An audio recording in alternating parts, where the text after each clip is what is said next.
Mara, Your Gracious Majesty, I am an unworthy dog, but I have a word to convey to your gracious ears, and after I have uttered it, I shall gladly allow myself to be trampled under the feet of the mighty elephant which bears your royal person. So, the person who had jumped from a nearby tree was none other than Mara himself. When king questions who actually he was, Mara was not willing to say his actual name.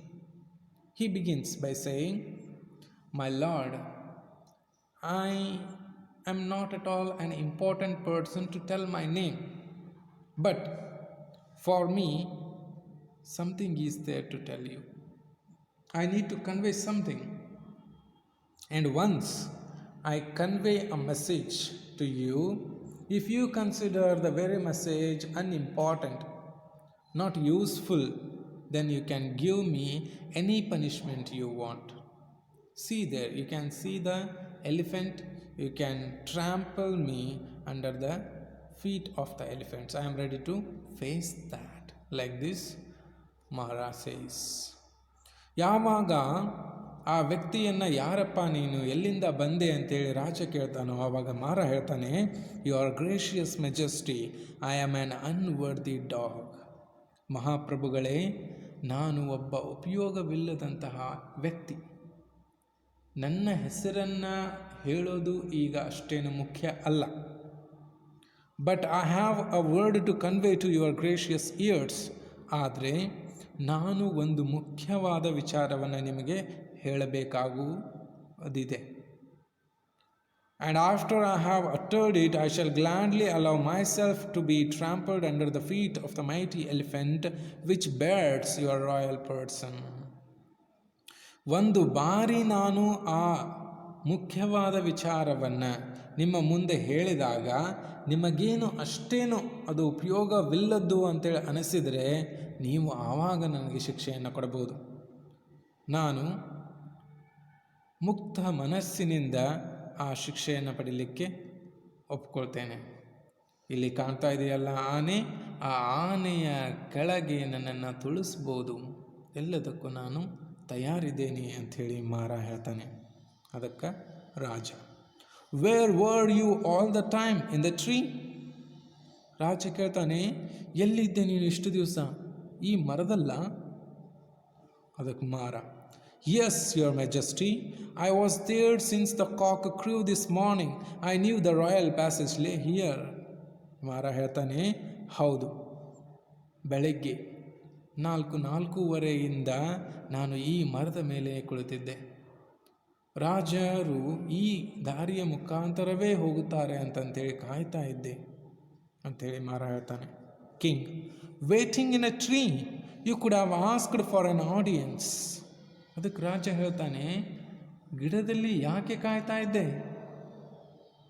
ನೇರವಾಗಿ ನನ್ನನ್ನು ಬಂದು ಭೇಟಿಯಾಗ್ಬೋದಾಗಿತ್ತಲ್ವಾ? ಯಾವುದೋ ಒಂದು ಸಭೆಯಲ್ಲಿ ನೀನು ಹೇಳ್ಬೋದಾಗಿತ್ತಲ್ವಾ?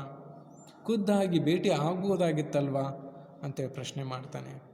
ಅದಕ್ಕೆ ಮಾರ, They stoned me at sight and commanded me to take myself out of the village. When I still appeared, they bound and threw me in a cellar. But the man who was my jailer, though a giant in appearance, has the soul of a baby. Actually, I tried my level best to convey this message to you through the village headman, through many people of my village. But they did not listen to me properly. They ignored me.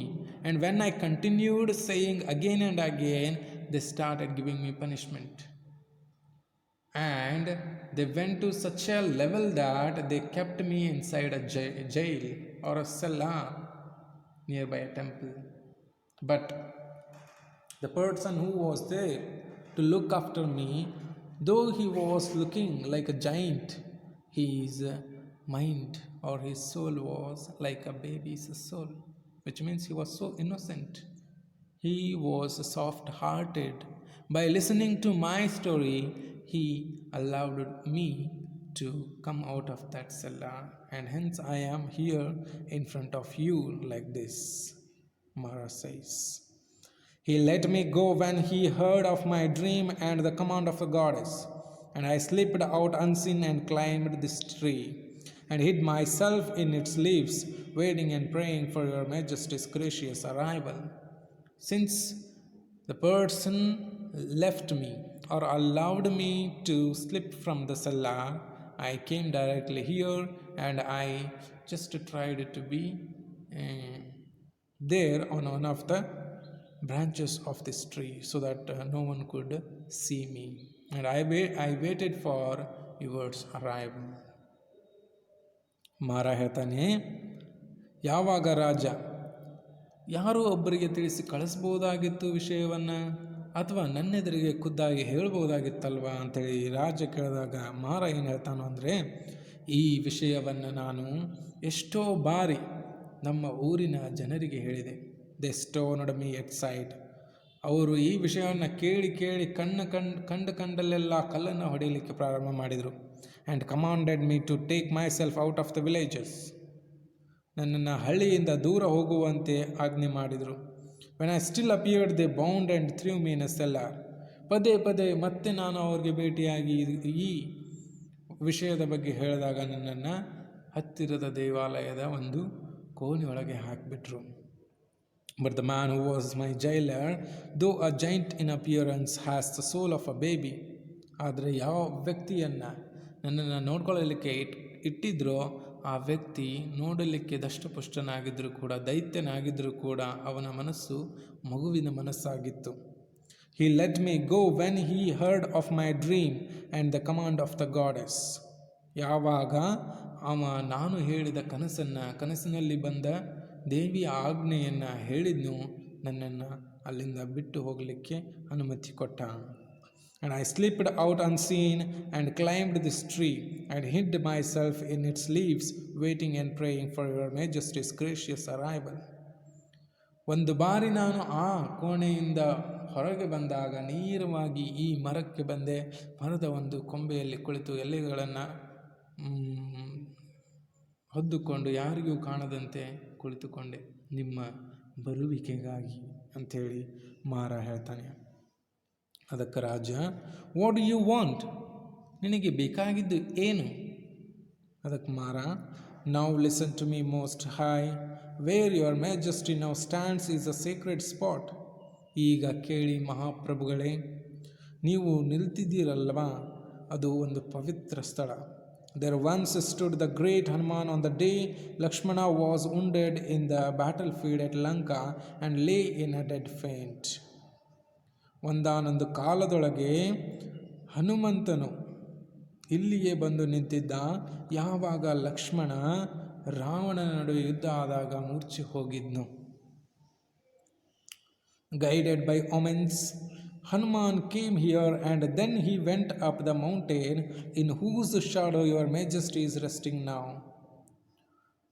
Lakshmana ಮೂರ್ಛೆ ಹೋದಾಗ ಇನ್ನೇನು ಅವನ ಶ್ವಾಸ ನಿಂತು ಹೋಗಬೇಕು, ಅವನ ಪ್ರಾಣ ಪಕ್ಷಿ ಹಾರಿ ಹೋಗಬೇಕು ಅನ್ನೋಷ್ಟರಲ್ಲಿ ಹನುಮಂತನಿಗೆ ದೂರದಲ್ಲಿ ಅಶರೀರವಾಣಿ ಕೇಳುತ್ತೆ. ಆ ಅಶರೀರವಾಣಿ ಏನು ಹೇಳುತ್ತೆ ಅಂದರೆ, ಈ ಪ್ರದೇಶಕ್ಕೆ ಬಂದು ಇಲ್ಲಿ ಔಷಧಿಯನ್ನು ತೆಗೆದುಕೊಂಡು ಹೋಗು ಅಂತ ಹೇಳುತ್ತೆ.